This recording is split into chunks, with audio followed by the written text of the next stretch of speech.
In this video, we will discuss why you should not be a Crimson Fleet pirate. At first glance, joining the Crimson Fleet seems like an exciting role-playing opportunity. You get to plunder cargo ships, smuggle illegal goods, and fight with authorities. Unfortunately, the downsides vastly outweigh the superficial appeal of living as an outlaw. The game harshly punishes you for engaging in piracy, blocking your progress in numerous ways. Ultimately, choosing a life of crime will only lead to frustration. If you accept Crimson Fleet mission board quest from the fleet and then raid passing ships, you'll immediately get a massive bounty placed on your head.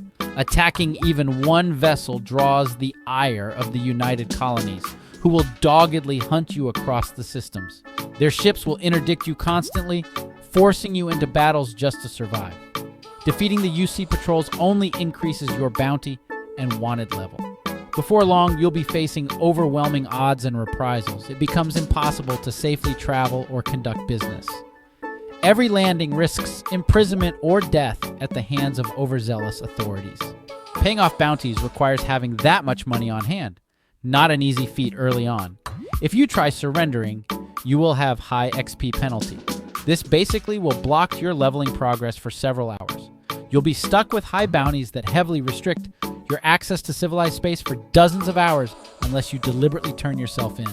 But if you pay the bounty, the vendors in the key space station might have 20k credits combined.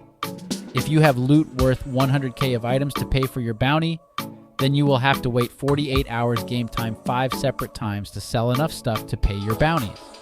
You can try to pay off the bounty, but it requires insane amounts of grinding. You'll have to loot and sell items for dozens of hours to afford removing your wanted status.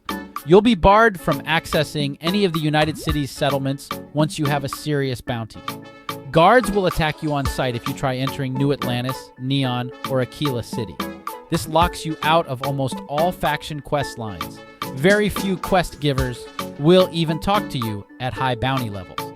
It also cuts off your access to trading, equipment shops, ship upgrades, and other amenities in the major cities. Piracy exiles you from civilized space. One major downside of allying with the Crimson Fleet is that their ships will no longer attack you. While it's nice not being hassled by your fellow pirates, this eliminates a major source of combat encounters and loot opportunities. Pirate raids and patrols offer some of the most exciting, challenging battles in the game. Shooting them down is also very profitable if you can defeat the larger squadrons and loot their wreckage.